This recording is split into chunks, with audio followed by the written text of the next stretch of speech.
Forever Classic Podcast, the show seeking enlightenment through video games, films, and other geek culture. I'm Zach. With me is Alex. Hey, I have arrived, so to speak. Yeah. This week, we're doing a show on Fallout. More specifically, Fallout 76 with its new recent release, but touching base on some of the other ones, mostly for a lot of comparison. It's a hot mess. Yeah. In short. So last time we talked about, we did Dark Souls, and we rambled about it for like an hour and a half, which is, typical. We also talked our personal history and why we really enjoy games, why we're connected so much to them. And then we also talked with Nathan Marchand on kaiju games, so that was a lot of fun. Always a plus to have a guest on the show. Always. It's great having just any other actual people to talk to in other narratives. So much fun. Lets us bounce more stuff with people. Oh yeah, for sure. So I guess the big thing that really we'll be touching on is, of course, Fallout 76 and the kind of mixed bag that it is. But let's run down some video game news right now and see what all is going on. So to start us off with, we have Red Dead Redemption 2, and everywhere it's had a pretty stunning score on like Metacritic, OpenCritic. I've heard so few rare and far between bad things about this game. I think the worst I've seen is just the spontaneous horses catching on fire from time to time. That happens? Goodness gracious. Yeah, for a while, like you'd just be walking through and your horse would just burst into flame, and that was about it. I feel like that's the only type of bug that exists in a Rockstar game. Like, I'm sure that's something that they'll take a look at, but that's just hilarious. Yeah, it was pretty good. I was watching little snap videos of it. They just were just going through some marshland, and then suddenly Not even like a desert or anything. It's like a really wet climate. Yep, the horse just falls over dead on fire and sends you flying. Whoa. That's awesome. It's got a 97 right now on OpenCritic, which I haven't played it, but I don't know if there really can be, like, that's a very, very positive score from 112 reviews. Well, 105 reviews is where that comes from. About 7 or 8 of them are not a part of the official score, so that's the contributors. Contributors are giving it a 92, and there's been 23 contributor reviews, 112 critic reviews, so overwhelmingly people are enjoying this game. Now, is it for everyone? I highly doubt it, because it's very detailed, and sometimes I think that detail gets in the way of fun for a lot of players, and that's something that's the main criticism I've seen on it. Yeah, I've heard lots and lots of how much the detail goes into it. We play with a guy for Fortnite and various other games. He goes by Steel, because it's easier to call him that than Jay, because we play with another guy named Jay, and it gets really confusing really fast. Well, yeah. But he was telling me about a mission where he brings this guy back who's got a jacked up arm, drops him off with the doctor, and it's kind of like the doctor's like, all right, well, you might want to go ahead and get out of here. And that's kind of like the game cue for, get the fuck out and go do something else. But he didn't leave. So the doctor was just like, all right, whatever, and proceeded to amputate this character's arm. And he just got to sit there and watch it. So extreme detail, sometimes maybe a bit too much. And something about horse nuts, like growing and shrinking in the cold. Yeah, dynamic horse balls, that's a thing, apparently. Dynamic horse balls. That's the only thing that, of course, only a company with an inflated budget can, do something like that. I mean, I'm sure that they have, a never-ending well of supply to do that with from their gigantic series of Grand Theft Auto games. Again, does that detail really matter? What was the point of that? I don't know. It's one of those games that I'll probably sit down and once it goes on sale, I'll play through the story mode once and never touch again. Yeah, I will probably Redbox it and play through it and then give it back. So I'll spend $3, grind it for a day, and then call it good. Other than that, I mean, in the gaming world, we've seen a couple pretty stellar releases. People are enjoying Pokemon Let's Go. We've got 2 or 3 coming up in January that are going to be freaking crazy. And apparently there's been a little bit of censorship in one of those titles, Kingdom Hearts 3. Trailers in China have censored Winnie the Pooh, and I'm not sure what the deal is there. A lot of it is apparently there were some derogatory memes towards their president, or whatever his actual title is for that position, comparing him with Winnie the Pooh. So China has been censoring out Winnie the Pooh from anything because they don't want that associated in any way, shape, or form. Is it the top president of Square Enix in China, or is it the Chinese the top? Chinese president? Oh. There's been memes and stuff from inside the country and from outside, comparing the two. So it's been a big harsh issue, and Square Enix has been trying to like work on getting that to not be a thing for their game. I wonder if they'll just change the design of Pooh, or if they'll just cut the character altogether. Because it's usually a side character, and honestly, removing it doesn't take away from the story much. No, hopefully. I don't know if it'll play a big part in this one or not. You never know. Because he did show up in the second one talking about how he remembers Sora after he kind of got his memory back. Right, yeah. There's a strange connection with Pooh there. But yeah, that's kind of, it goes to show that anything can be offensive depending on your angle of which you're viewing it. So it's an interesting argument. It seems kind of silly to us because we've seen Pooh as just like a childhood character that's always been kind of inquisitive and fairly innocent. But now we've got like this whole different angle where people are like, oh, wait. Yeah. This makes fun of our political leaders, and that's not cool. Yeah, and, you know, it's stuff that I never ran into the meme, so I never knew about it until I come across some news on it in the last couple of weeks and was like, oh, he's just a white piece of air. Everything going on in Winnie the Pooh was just like this, like somebody literally took an eraser to the area. That's weird. It was great. See, in that sense, I would rather see Pooh Bear just like that level and that content and those cutscenes completely axed rather than walking around with a white shape. Wasn't even a white shape. It was like literally like if it was a 2D drawing, an eraser went around it, or somebody went into Photoshop and just used the eraser thing and just scratched it out. Like full, like no rough edges or no solid edges. Just they didn't erase it entirely, they just scribbled through it. I don't know how to explain it. It's kind of like they just ripped at his silhouette and some random shit around him out everywhere he was. Regardless, it's weird, right? Yeah, like, I don't know. It was weird. It's like Sora's talking to, a white hole walking around beside him. Yeah, it's one of those things that we wouldn't understand unless we were Chinese and were like in the culture. So I don't know. It's one of those weird things. If any Chinese listeners want to explain that to us, I'm more than willing to listen. Yeah, I am too. Speaking of listeners, I'm going to take like a weird side tangent. We seem to have like 2 or 3 from a bunch of countries. I noticed from that, like yeah. Mexico, Australia, Brazil, Turkey, Italy, and Costa Rica. Pretty consistently. Cool. So yeah, quick shout out to you all. Thanks for listening in. Thank you for sure. Be sure to comment with us anytime. We'll definitely chat back and forth with you. Yeah, join the Discord, send us an email. Yep, that'd be sweet. Some more gaming news stuff is Darksiders 3 is just released. It seems to have gotten some pretty good reception, but there have been people complaining about how hard the easy mode is. How hard or how easy it is? How hard. Oh, okay. It seems to be like a controversy point of like, this is easy mode, like it's easy mode.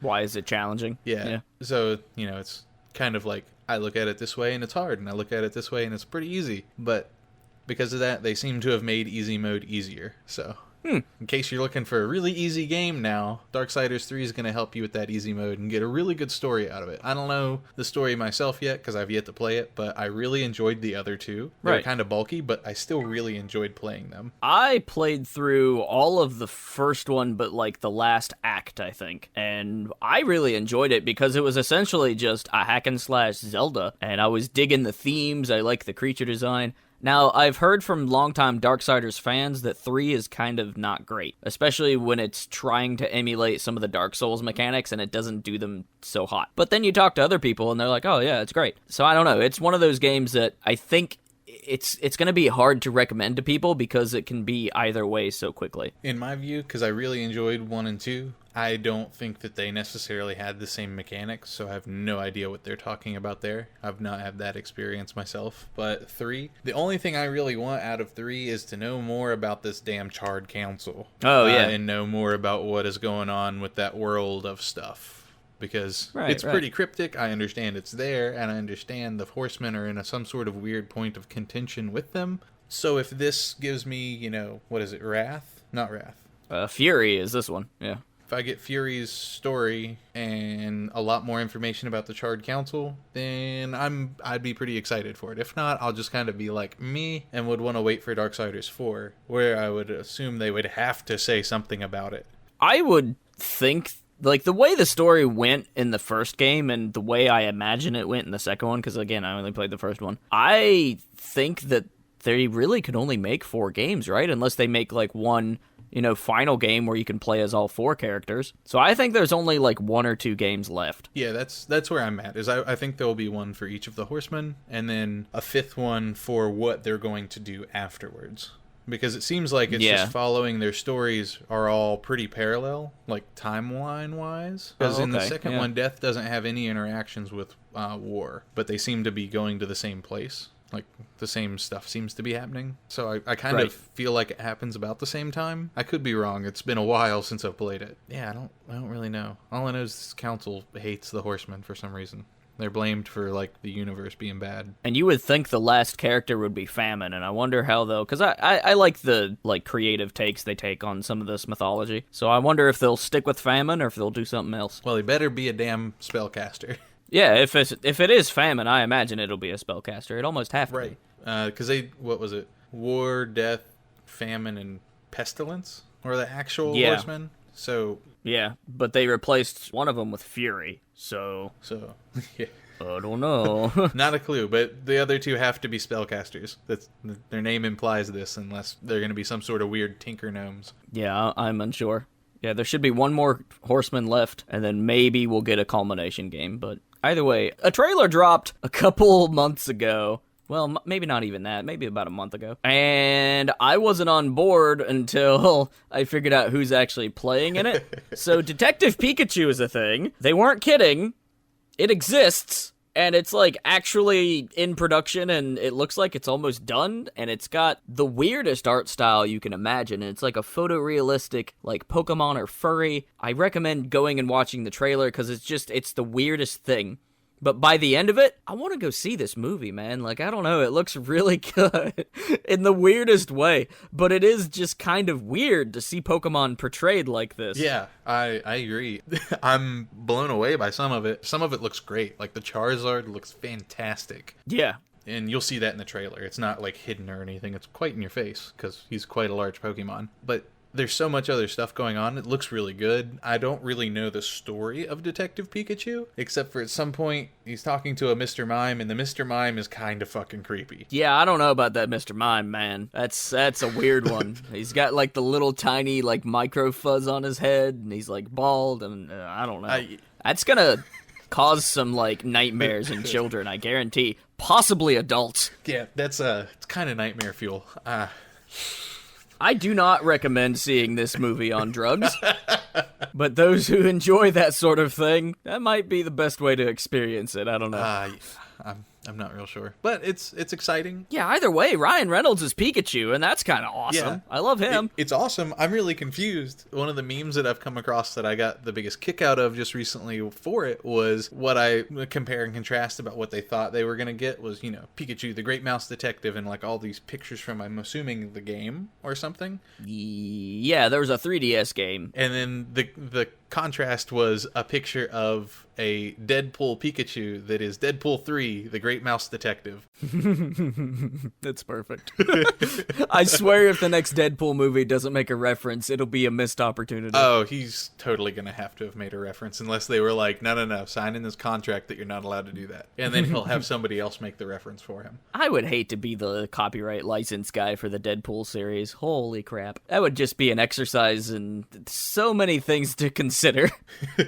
That guy would be like, yeah, I got this job working for this, and then they're like, suddenly, Ryan Reynolds is running this Deadpool stuff, and you're in charge of figuring out all of this. Like, my dream job is now like, holy shit balls, I have all this stuff to do. Like, I'm at the light at the end of the tunnel. Oh, no, you're not. You haven't opened up the other closet. There's a bunch more shit to go through over here. He just said all this stuff last week. It's a weird time in gaming news. A very weird time. I'm okay with it, though. This is exciting. There's a lot of little things to, like, talk and, like, discuss. Yeah, I'm into it. It's fun. So, we got some of these other games releasing this month. Like, a lot of them released within the last day or so. So, yeah, that's kind of interesting. And we have some more coming out in, like, the next couple days. January is going to be super awesome, I hope. Yeah, January's sounding great. But, like, coming up for, like, December 8th, we have the alpha starting for Anthem. Ooh, that could be interesting. Yeah, I don't know a whole bunch about Anthem, but I just see that a lot of people are trying to compare it to Destiny, like be the Destiny killer or something like this. But either way, it looks really nice. I really don't know jack about it, except for you're in some sort of exo armor. I've seen most of the promotional, like, marketing trailers at all the various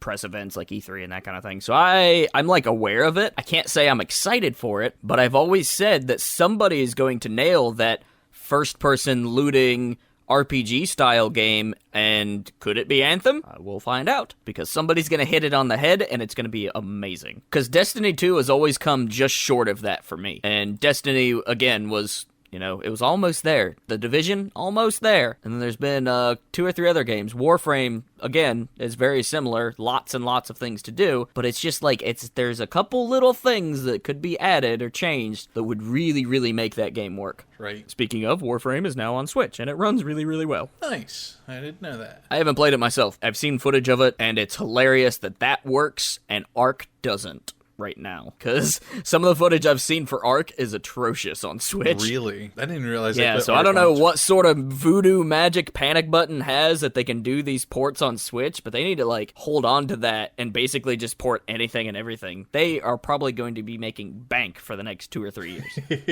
Hey, that's good, man. You gotta find your niche. Yeah.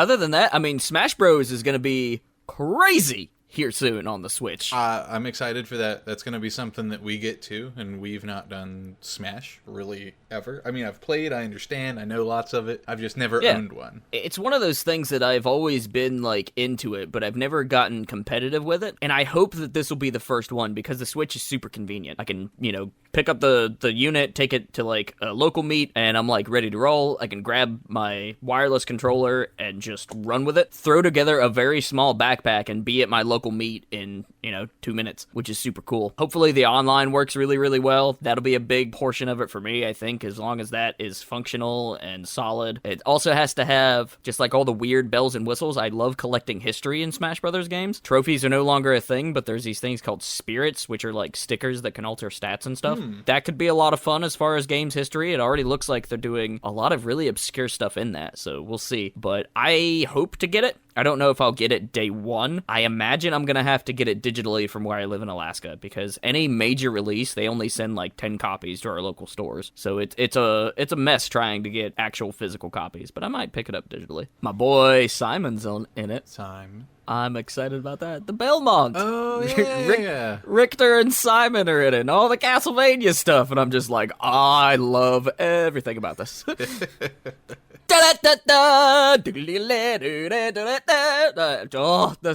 30 soundtrack pieces in it. And Castlevania has some of the best soundtrack. No, I know. I'm super excited. Castlevania is also available on the PS4. Maybe is it just the PS4? I don't know. Hopefully it comes to Switch, but there's a Castlevania collection that's got the Rondo of Blood remake and Symphony of the Night. And from what I hear, it's a fairly solid version of Symphony of the Night, because My Life in Gaming, I believe, did a comparison video of all the different versions, and it's solid. Yeah, I haven't heard any complaints. I have a couple people that I've played with that have picked it up and have been doing games, and they really enjoy it. I'm not sure if that's the definitive version for people speedrunners that want perfect precision, but I hear it's pretty damn close. Speaking of speedrunning, this is very particular news, but I want to shout it out because he's a good friend of ours, and I'm very excited for the upcoming Awesome Games Done Quick. Our boy Strizer86 is running the Messenger at that event. It's the first time the Messenger has been there. It's a very, very cool game that's kind of based on Ninja Gaiden and a lot of older 8-bit, 16-bit era games. It's a platformer, it's a hack and slash, it's a Metroidvania halfway through. This game is crazy, it's super good, it's got banging music, and our boy Mark is going to be speedrunning it, and I'm very excited for him, because this is his first Games Done Quick. He's from Canada, he's coming all the way to the West Coast, or wherever it's being held, and he is going to represent that community perfectly. The guy is one of my favorite speedrunners, and of course he's been on the show a couple times, so we wish Mark the best of luck, and it's going to be fantastic. Yeah, Mark, this is going to be awesome. If you're listening, good luck, and we'll be watching. Oh, yeah, I'll definitely be tuning in for that one. I'll try to throw a donation in, so I'll be like, hey, I'm here.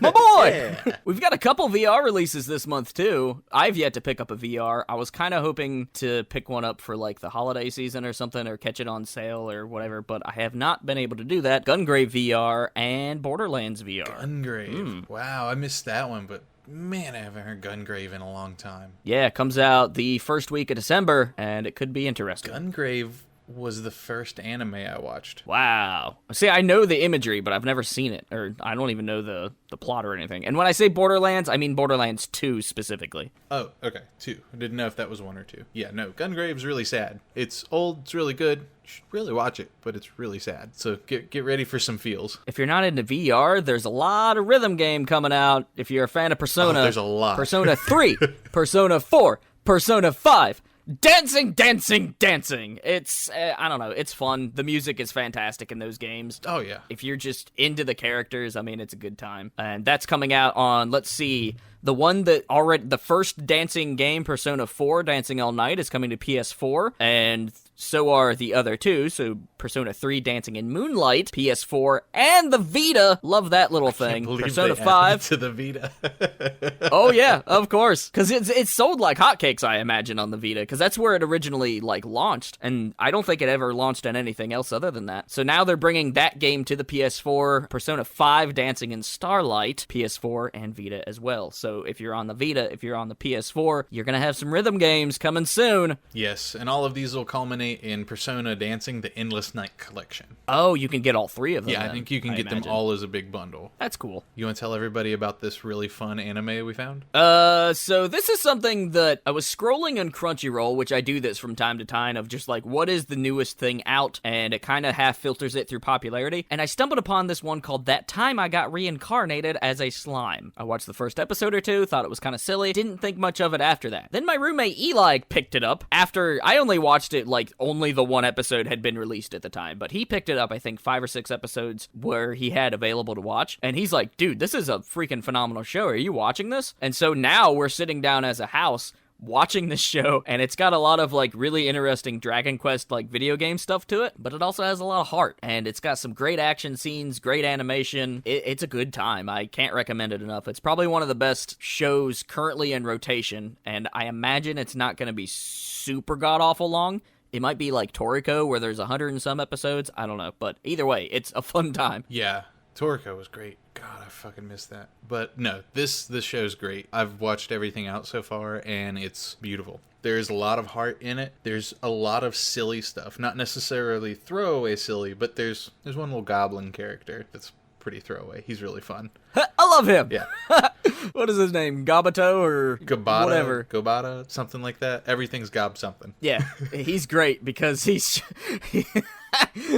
like this one throwaway character that they leave in a prison cell, and then he like escapes by tapping into some weird power where he summons wolves or something. Yeah, he's the only one who does it, and they're like, he did this awesome thing, and then he spoiler, so take a second. He can't explain it. Yeah, it's great. He doesn't know how he did it, but he just can just do it. But the premise is basically it follows this one character who is a modern Japanese, probably 20, 25, 26-year-old guy, and he dies, and then he wakes up in a fantasy world as a slime, like a traditional little bubble of a slime.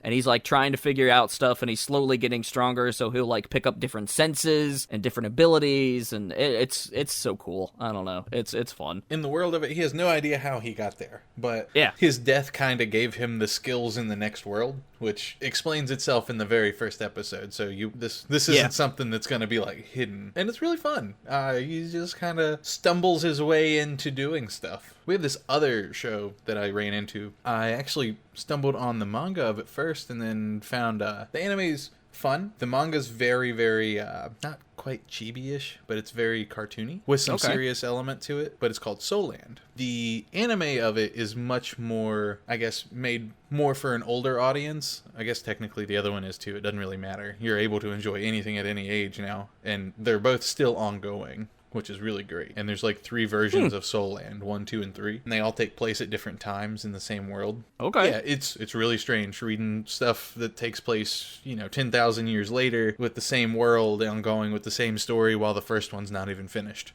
It's got a pretty neat art style to it. I'm just flipping through some of the like color pages that they have on Google Images, and I don't know, it's got like that Chinese manga look to it almost. That's exactly what it is. Oh, called it. Yeah, but the anime is pretty good. It's very CGI, so if you're not about CGI, it's probably not going to be your thing, but it's fun. Oh, okay. There's a lot of serious element to it from the main character. It's also takes place with some reincarnation stuff going on. Main character's almost the head of a thing in another land, and halfway through the first episode, he basically throws himself into this big forge and wakes up as a child in another life. Oh, I see how the anime looks. It almost looks like they made it in Final Fantasy XIV. Yeah, it really looks similar to that engine, but that's crazy. And all the stuff going on in it. It's a power anime, so it's not quite the same as like Dragon Ball. Reminds me a lot of Black Desert. the game. Oh, okay. Seems like it's in that style. It's fun. I recommend checking it out, especially if you want to read something that's got a whole lot of like backstory and front story and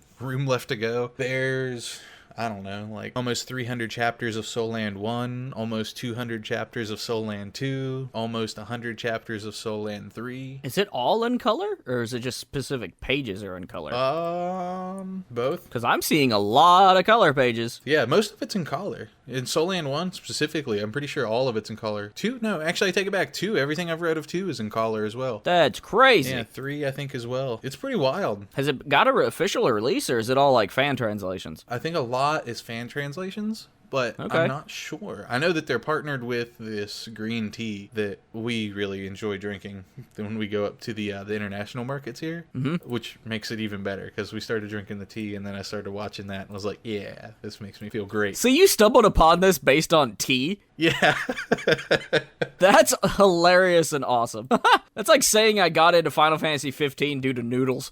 Some of the pictures of that stuff, like those people painstakingly made some really good food in that. That's fun. That's some stuff we'll talk about on another episode, but it's so good. I was looking through a lot of pictures. All right, so now let's jump into the dumpster fire that is Fallout 76. Now, again, to preference this, if you listen to our personal narrative or any of our other episodes, really, me and Zach are both from West Virginia, and so this game, it really kind of hits home for us because of that setting alone, and I think that's why we keep playing it. For anybody unaware, this is basically an expansion and a multiplayer mod for Fallout 4. It's a very similar graphic style, a lot of the weapons are similar, and anybody who's played Fallout 4 will feel immediately at home, I guess. And all of the faults that came with Fallout 4 are still present in 76 and almost highlighted to be brighter.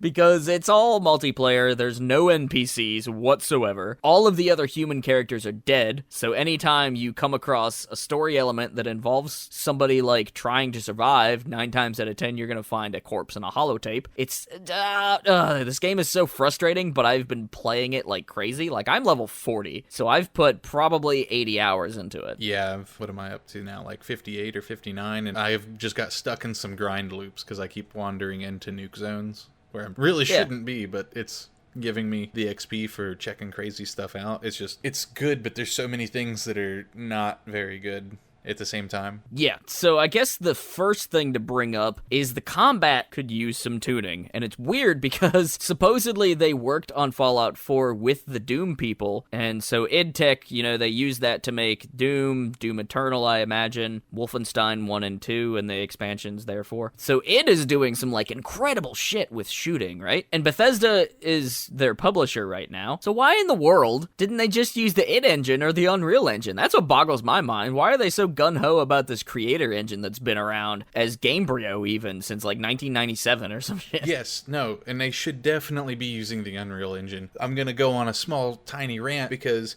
holy shit balls is the new Unreal Engine so fucking good, and so many awesome opportunities with it from Epic, who released it, with all of the support going back into software creators. I don't know what they're not doing this for. It's a solid engine. It's going to be expanded on. So many good things going back to your software creators, because they're only taking 17%. They're giving 88% back, instead of taking the 30% cut that almost everybody does. Yeah, specifically for anybody who sells through their new Unreal store or their Epic store. Yeah, and if you, anybody, you, Miss Mary over on the corner, you make an asset and you throw it in that market, you get benefits for it. It don't have to be somebody specific. So not only is it supporting game designers, this is supporting asset creators. If you make a 3D model and people are like, oh, I want to use this for the basis of something, and they buy your 3D model, well, guess what? You're getting a bigger cut of that than anywhere else, really. Yeah. Aside from making it yourself and creating your own storefront. But not only that, it's super strong and it's extremely versatile. They've just basically picked up an antiquated engine and used it, and I don't know why. It's so weird, too, because all of the shit bug-wise that we've been experiencing for Bethesda games since Morrowind have been immediately fixed by fans with fan patches, and those solutions are always just straight up ignored. I have no idea why they're not just saying, okay,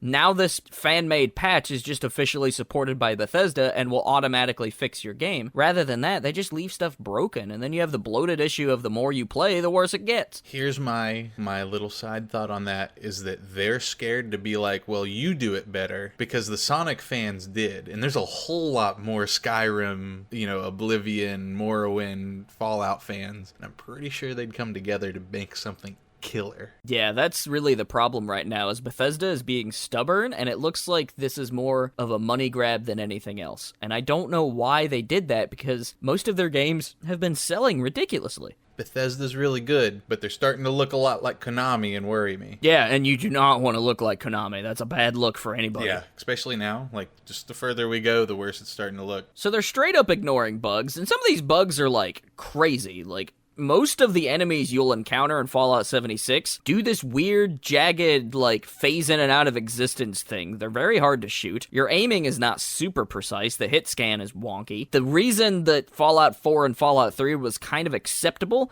was because of the VAT system, which slowed down time, enabled you to take a moment to pick out your target and get the benefits of that and all the different perks that built off that. But in Fallout 76, it's all online, so there's no stopping time. You can't pause the game. VATS is no longer slowing down. It's a glorified auto-aim that never works. It'll jump from 95% to 0% for no reason whatsoever. It's just the enemy will move a little bit, and the math will get screwed up. Here's the thing. VATS doesn't even need to be in 76. They should have stripped that motherfucker out. The only reason they left it in is because it was in the other Fallout games, and people would think it's weird that it's not there. No, it's completely counterintuitive to the design of Fallout 76. And that's the problem right now, is there's lots of things they're trying to do, but because it's Fallout, they leave in the design philosophies of Fallout, which ends up making the overall experience worse. Right. If they wanted to leave in VATS, I can see it being left in, but not in the capacity that you're used to using VATS from, like, Fallout 3 or Fallout 4. Like, VATS would be cool if you had it and, like, suddenly the new Scorched enemy popped up, and your VATS can get a read on some of their stuff, kind of like your fucking Pokédex or something, give you some information about what you're fighting. So you can be like, oh, yeah, that'd be great. Whoa, VATS, like, tell me what it's doing. And, some little fucking AI voice go, oh, look, you should probably shoot it in the knee so it can't come at you. It's really fast. Something like that would be really guess what? handy. This monster will do poison. This monster has a weakness to fire. Like, that would be sick. Yeah, and that would be a simple fix for some shit that doesn't really apply. Yeah, and they really need to fix this combat thing, because half the time if it's a smaller enemy, I just switch to melee and swing and hope. That's like 90% of my strategies. And I'm still missing half my fucking swings. Like, a mole rat's come up, I have to fucking just, like, sit down, take a couple hits to the face, and wait for either my sledgehammer or my power fist to hit them, because it's somewhere. I can see it. It's poking me in the nuts, and I'm swinging at it, and it's just not doing anything. The other thing that I wish that they would really approach in Fallout 76 specifically is there are so many items, and half of them do the same thing. I don't need 50 different types of food that all just heal me slightly differently. I don't need 40 different types to get water. Why didn't they simplify that to be like, okay, rather than have all this clod, here's like 3 to 4 different versions of water of varying quality, and that's all you need. Like, nothing else really matters. So that you're constantly gathering stuff that, like, bloats up your inventory, makes it very confusing to navigate, and half the stuff just does the same shit. Yeah, and there's some shit that's just way off weight. Like a fucking bobby pin weighing 1/10 of a pound. That's a lot of weight. That's a heavy-ass bobby pin. That box of bobby pins you're carrying around is like fucking 20 pounds. The weight system itself is very skewed, because right now I'm running around, like, I dump missiles on the ground like they're the plague, because they're so heavy. So, like, I'll be walking around 400 pounds overweight, and I'm like, where is all this weight coming from? 9 times out of 10, it's missiles or mini nukes, and those are the things that I rarely use because they're inaccurate, they're not consistent, and they have a chance to hurt my fellow friends that are likely in the front line swinging boards. Right. So what's the point? Exactly. So, yeah, you drop those mini nukes, you drop your missiles. In the old games, I was ecstatic when I had, like, fucking 80 bobby pins. I was like, hell yeah. I was like, those are too fucking heavy in this game. Cut them down. I keep maybe 12. I don't fuck with bobby pins. And gunpowder. Gunpowder is absurdly heavy. Yeah. And you need it for all the of your whole ammo. Inventory system is just not well thought out. They should have simplified it, similar to how Minecraft has a bunch of different items that work in different ways and creates that creativity. They did expand, I think, the build system a little bit compared to Fallout 4, but I feel like Fallout 4's expansions might have made it about the same. So I don't really... The main thing that you're getting in Fallout 76 that's new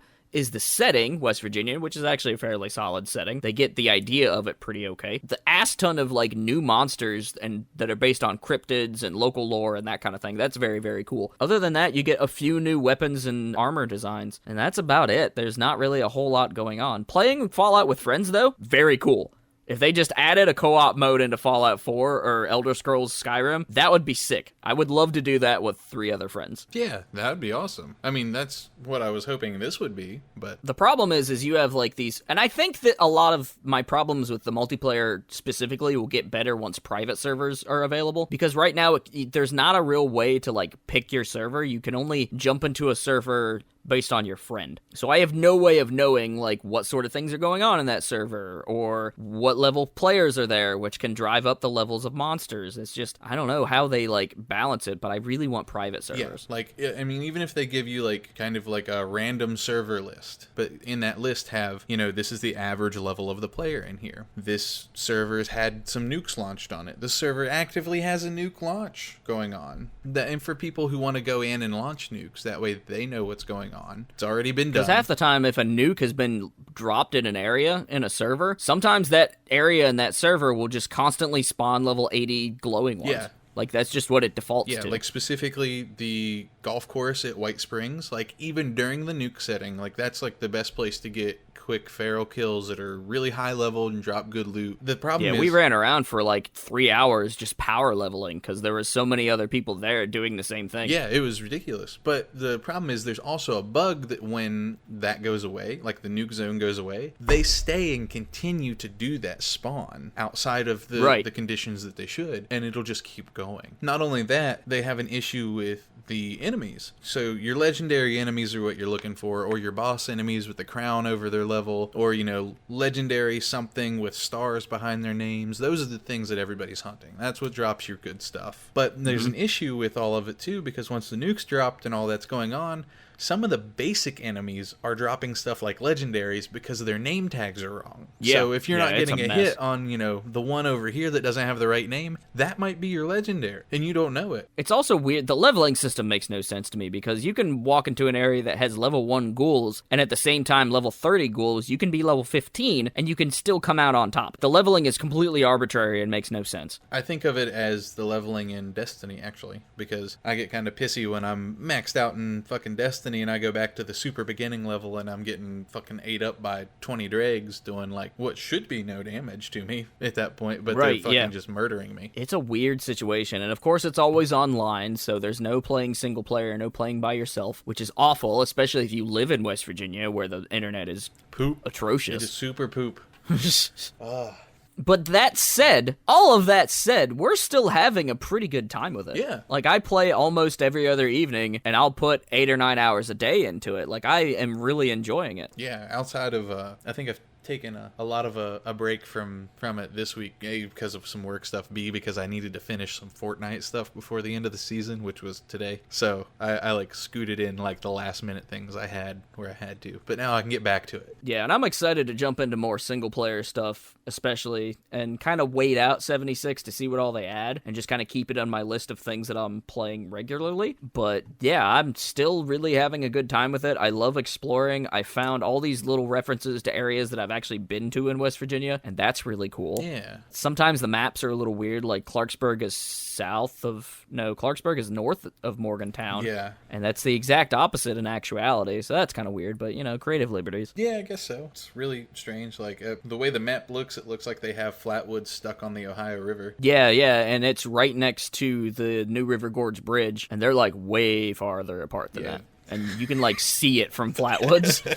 You know, I can get away with some of the creative liberty. Some of it's a little like, man, you guys went to the state. You went to the state and you've drove between these things. Like, you understand what the drive is. Like, you gotta... Yeah, I don't know. You gotta understand that it's a little different than that. Especially since they were going with a bigger map anyway. I don't know why they didn't just, you know, kind of put stuff in the areas they should have been. Right. And it's weird because, like, they'll get areas really spot on. Like, the West Virginia University, like, main campus looks pretty tight, but the actual building design of it is pretty sparse. Yeah. And then you get to looking at it, and there's not really a whole lot outside of that 1 or 2 campus buildings and like the underground area. Yeah, there's like 1 or 2 campus areas. And for anybody who's been to the main campus of WVU, that shit's on a fucking hillside. Oh, it's yeah. like a hillside with some plateaus cut out in it and some stairs. There's like 1 set of stairs in the game, and that's it. And most of WVU's a hillside. Yeah, they get the general outline of West Virginia places okay, and that can still be really fun to explore if you're from West Virginia or familiar with it. But they really didn't go much deeper than that. Like, when you play The Division, or when you play Spider-Man, you see streets of New York that you're familiar with, like, down to the street level, and you can go into a lot of those buildings and stuff. Slightly more detail could have been put in there. Just a little bit more effort in the actual place, and it would have been fantastic. Yeah, put some more effort into the place, not the, 50 extra useless items we have to hold on to. Right, yeah. But they do capture the culture of West Virginia fairly well. Like, a lot of the voices have the colloquialisms. Lots of the voice actors are pretty okay. The cryptids are a lot of fun. Like, finding Mothman for the first time was awesome. Yes. Finding the Flatwoods Green Monster, which is a random encounter the other day, was very cool. I know, and I just went to sleep.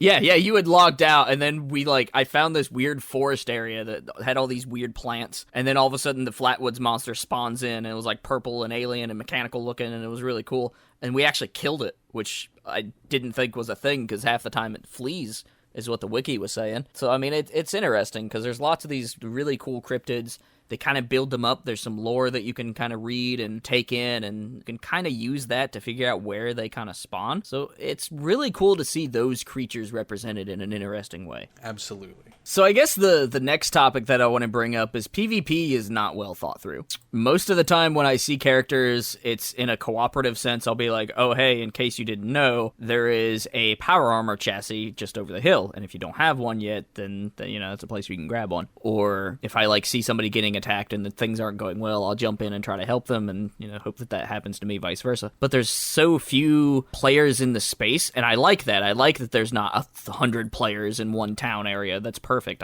That irritates the piss out of me in MMOs, and mostly why I don't play them. But the PvP is not well thought through. You really only start taking usual damage by them shooting you shooting back at them. It kind of initiates something. But then at that point, you've already got the upper hand because your first shot did damage. So it's not very well balanced at all. I hope this is fixed with private servers, because then you can have strictly PvP areas. I would almost rather them do like a one and done, death you're done kind of thing, and do like a battle royale style thing would be kind of cool. But I think you would need to completely revamp what the game is built on. At the end of the day, that engine's just not good for PvP, because half the time your aim isn't true, and like things don't work right, and VATS is a thing, and it's just a mess. I don't know. PvP is awful in this game. I ignore it completely. Yeah, I explained to you, turn it on pacifist mode so you can't do damage to other people. That way we don't have to worry about it. Because most of the time, if I'm in a group that's any larger than an actual team, I don't want to hurt the other guys, because we're like doing a big raid, or we're trying to kill the Scorch Beast Queen, and you just want to turn on pacifist mode. That way your attacks don't accidentally hurt them, brings a bounty on you, and just creates a problem. Yeah, and that happened. I think it was one of the times we were farming in the White Springs. There was all those fucking people, and we're just beating on stuff, and I happened to get into the melee with some of the monsters running around, and sure enough, I got smacked in the head by one of the other guys, just wiped out, one shot, boom. And it wasn't intentional. We were just like, oh shit. Yeah, I don't mess with the PvP hardly at all, and I'm not much of a PvP player unless that's like the main point of the design. So there's a lot of design elements in 76 that just are completely counterintuitive to player versus player. So I will likely never play that unless they create some sort of like specific PvP style design and they tune up this combat engine. Yeah. There's just a lot of really weird design choices that I think most developers wouldn't have done. But because it's Bethesda, I think they're sitting comfy right now, and they can no longer do that with this release. They're starting to get that backlash that's really public, and you don't want the backlash that's really public. No, and that is kind of going hand in hand with their poorly done collector's edition. Ooh. My wife was super excited when this game was first announced. She pre-ordered it like the day it was announced at E3, and we got it in like 3 weeks late, which I guess is whatever because we live in Alaska. But that was the common thing. Most of the people getting this collector's edition got it way late. She opens it up, smells like straight rattle can spray paint. It smells awful. It was painted horribly. It's a very cheap plastic, the helmet itself is. The only thing that was good about it is it had like these army-style figures that had some decent sculpts of some of the monsters, and somebody could take those sculpts and slightly modify them with like some Warhammer skills, and make some really good minis. That'd be pretty cool. But so it came with a bag of those. It came with a map of West Virginia, which is just the same map that you would get in the game without finding any of the locations, so it's not super helpful. It's just kind of an artistic choice. You get that, you get a steelbook, you get some digital content, so she got like an in-game hat and some like custom paints for her power armor and stuff. The steelbook itself is really, really nice. She got the PS4 edition, and I think that by itself is really cool. I wish they would release that on its own, and they could have. I'm just maybe not aware of it. But the big thing that really has got people super frustrated, that's become this point of contention that people can point at it and be like, Bethesda sucks, here's why. And it's that stupid canvas bag that they promised in the collector's edition. What they actually delivered was this very, very poor nylon bag that looks like those cheap raincoats that you would get in like a dollar store for not even $1, like a 50-cent raincoat. Yeah. It looks like somebody took that fabric and put a zipper on it. That's exactly what it looks like. It's awful. Like, it's the most embarrassing collector's edition I've ever seen in my life. And my wife paid an extra $50 for shipping. She paid like upwards of $250. Yeah, because you have to ship a hell of a lot to where you're at, too. That's fucked up. Yeah, it is. It's completely fucked up. And what's worse is when Bethesda got called out on this and everybody was making a big deal about it, they're like, oh, okay, anybody who is upset with this purchase, contact us. We'll give you 500 atoms of our digital currency that's equivalent to $5. Great. Let's give them the gateway drug to our monetary system that will definitely be predatory in the future and will definitely be based on addictive tendencies. And this is how we'll make our money. Fuck you, Bethesda. I know what you're doing. I know what you tried to do. That didn't work. Because then, now they're backpedaling and say, okay, if you prove your purchase, which is a very ludicrous step, they know who bought these things. They can just check the customer history. You can be like, I'm this person, and they can do a quick search on their little keyboards or whatever they use to type. I don't know, it's Bethesda. Maybe they use fucking cuneiform or something. They're so fucking backwards. They're a big enough company that they should have that shit organized and be able to get to it really quickly. If they don't, then that's really poor on their part on an internal side, and if it's that poor internally, like, I'm worried. Yeah, there's no excuse. They instead of asking people to fill in a ticket that says, hey, I want the fucking bag, they should just send out the fucking bags. You have everybody's information. You have a list of what has been purchased. Just send out the bags. They're probably trying to cut down on how many of those bags they have to really make now. Exactly, because not every person is going to be that proactive and fill out that information. Right. So at the end of the day, they're probably still going to save money, but their excuse that was, and who knows if this is actually true, because it was one of those things that it could have been faked, but there was an email where somebody's like, hey, I'm not satisfied with this bag. Where's the one that was advertised? And they said, that was too expensive to make. We don't plan on doing anything about it. That was an actual response supposedly sent to a customer. Now, if it's true or not, I don't know. But either way, it looks awful. If it was false, they should have immediately been like, look, that was fake. That wasn't the case. Even if it wasn't fake, they probably should have done that to begin with. But the fact that they didn't makes me believe that it was true. Yeah, and that's something that I've seen referenced a lot too. Whether it's real or not, it's been referenced a ton. Oh, now it's meme level. We're not going to do anything about it. Okay, Bethesda. Okay, we see you. One of the most celebrated and top-selling game publishers probably in the past 10 years can't afford to put a canvas bag in a collector's edition. Yeah, like this, there's some shit in the bed, and then there's like some whatever the hell they just did. And it makes me worry because they're still working on what, the next Elder Scroll, right? Yeah, the next one will be Star whatever. I don't know. It's going to be their original IP, takes place in space or something. And then Elder Scrolls. Either way, I mean, this doesn't make that next standalone game look any good right now. Especially based on an interview with some, and this has been translated from German and back to English, and so it's been translated once or twice. But supposedly in that interview, they talked about keeping the creator engine on their next 2 releases, and that's dumb. That's something they shouldn't do. But this is also boding terrible for the Elder Scrolls coming up.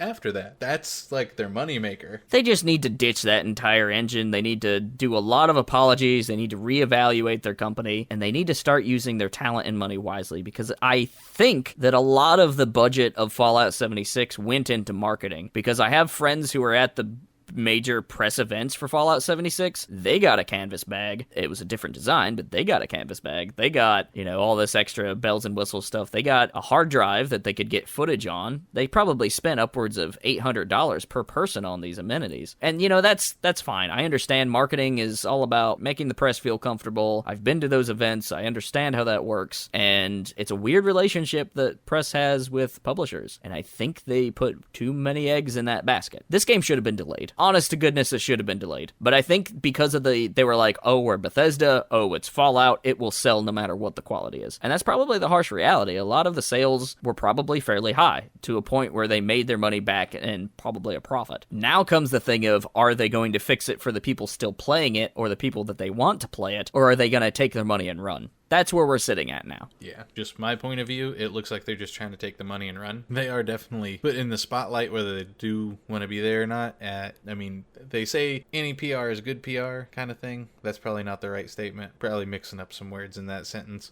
But this isn't so good. It's not boding well for their long run. I haven't bought a game in a while. This has been one of the only games I've bought at full price in a bit. And probably not going to buy another one of their games at full price. Oh, I won't. I don't think. Unless, I have a press copy that says otherwise, or I've played the demos and it's, better. Yeah. That beta didn't help them at all. No. At all. That just made things worse, because people are like, this isn't good. Of course, I had a good time, because I only played it for an hour or two, and I'm kind of the, very specific target audience. And I talk about this in my review that you can find on Marooner's Rock. I did a full review of it. I gave it a 6 or so out of 10 overall, and it's a very conflicted review because I personally enjoy it, but subjectively there's a lot of bullshit that I'm putting up with, and I don't know how long I can put up with that. Am I going to play this game well into January? Probably not. No. If they make some improvements, maybe.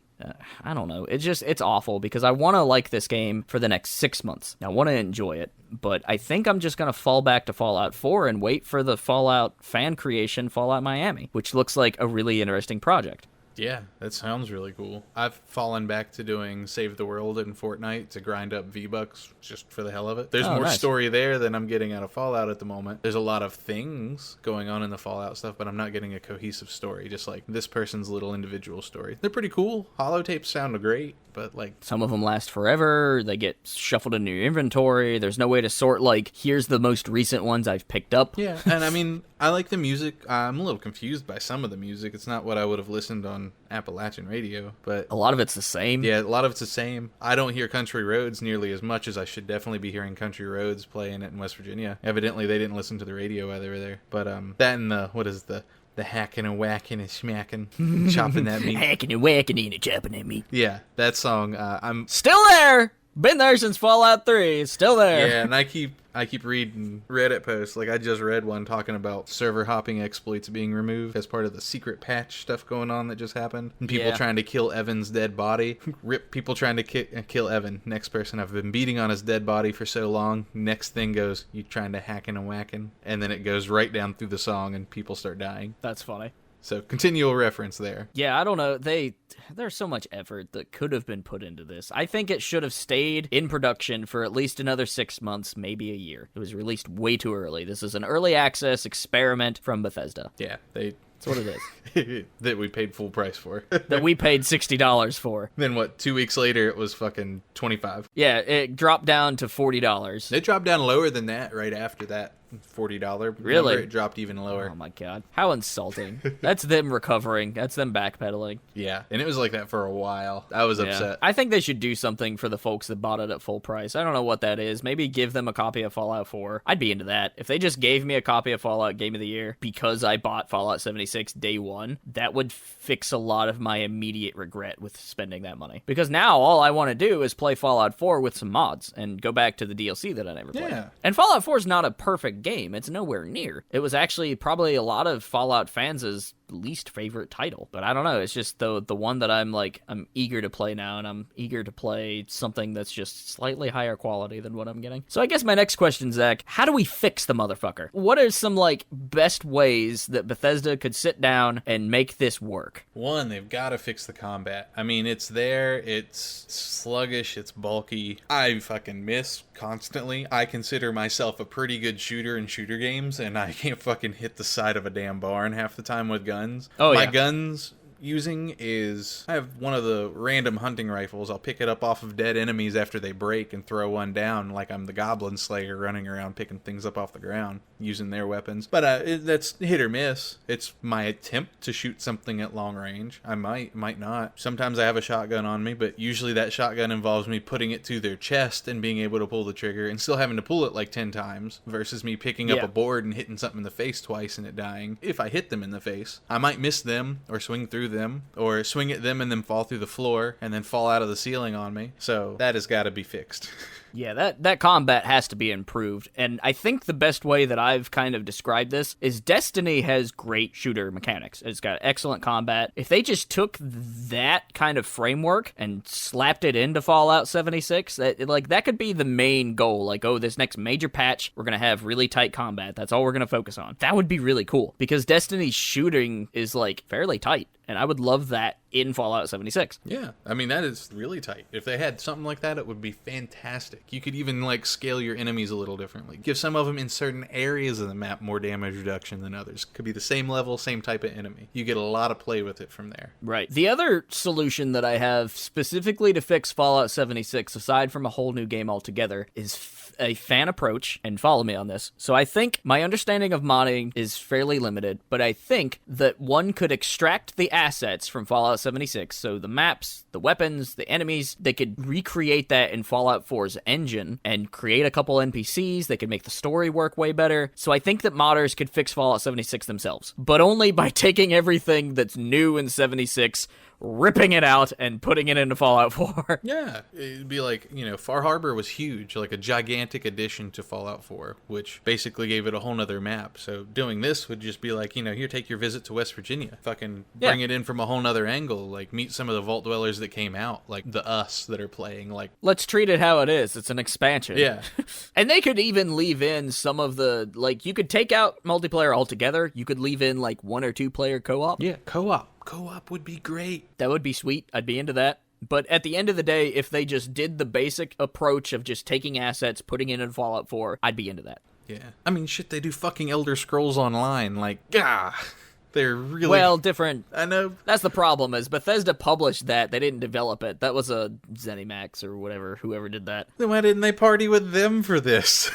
The biggest thing to me is they could have just brought in the people designing the shooting that work for id that I mentioned earlier in this podcast. And I think that might be something that they really need to sit down and think about for Fallout. Because Fallout, they discovered a formula that works, and they've kind of stuck with that formula ever since. Fallout was originally completely different. It was a top-down, like, isometric RPG. I think the coolest thing that they could do is they could take their id developers and let them make a linear shooter in the Fallout mythos.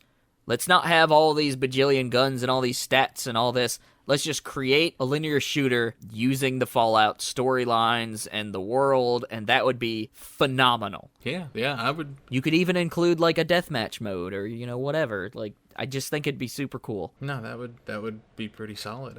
I'd be down for that. That's the problem. Any other Bethesda published or owned game just does shooting better. They have Quake, they have Doom. Oh my god, they have They have Quake. Fucking...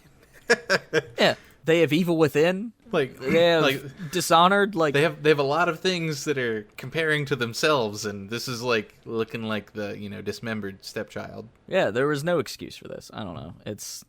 Even Fallout 4 should have had better shooting mechanics because it came around the same time that Doom did. And supposedly they brought some of those guys on to work on it. End of the day, it looks really pretty. Could look prettier, for sure. Yeah, sometimes the god rays come up out of the ground and it makes no sense. Yeah. It's some of the stuff's a little weird in it. But, I mean, it does look pretty. And it could definitely look better if, there was on a better engine. Yeah. I think modders will fix 76 in the end. If modders are in the same vein that they have been for other Elder Scrolls releases, and there's already like 70 or so Fallout 76 mods that are available, but the problem is I think installing them will mark you and could get you banned, and that's an issue. Correct. Yeah, that's where everybody's at, is they want these mods, but if they use them, then they can't do anything with them anyway. Right, so private servers would help that. They really need to support their modders again. They need to ditch this creator studio shit. it's not effective. Right. It's not a good look, and it's usually worse quality assets. So they need to get rid of that crap. Right. And like you said, most of these assets look like they're just recycled from old Fallout games so far. Like, there's some new ones, but you can take the new ones and put them into the old, and it's still going to be what it was. Yeah, I'm on the 76 Nexus modding community, and there's already been 5 new releases today. There's a lot of stuff. What's the most popular one? I want to know. Better inventory. Fancy that. Haha. God. Easy sorting. Like, very simple things. I don't know. There's just so many stupid things that I guess they thought they could get away with, but it doesn't work. Yeah, no. Bethesda, do better. I like you, and a lot of people like you, and this is unacceptable. So next time, I don't know, maybe we'll touch on some other new releases that we're playing at the time. What are you even playing right now, aside from 76? From 76, I'm playing some Fortnite. I honestly picked up Starbound for a little bit again. I just wanted to see where it was. Hey! And they just released on Xbox, which I didn't know about. Oh, nice. So, little sad it's not on PlayStation, because I probably would have picked it up there. But either way, I enjoy it on... It's just huge. It's like a boundless universe of stuff. And I've never played with other people except for you for that brief while that we did. Mm-hmm. I really like Starbound. It's just so big. That's my problem with it. Yeah, it's huge. We'd have to set up a goal of like, we're just going to check out, all the constellations in this part of the solar system. Yeah, or focus on the main quests or something. Yeah, but I mean, either way, like, you have the constellation. Each constellation's got its planets of different types, and then you go into that planet star, and each star has its own planet, and each planet has its moons maybe, and then extra abnormal things going on and other flying ships.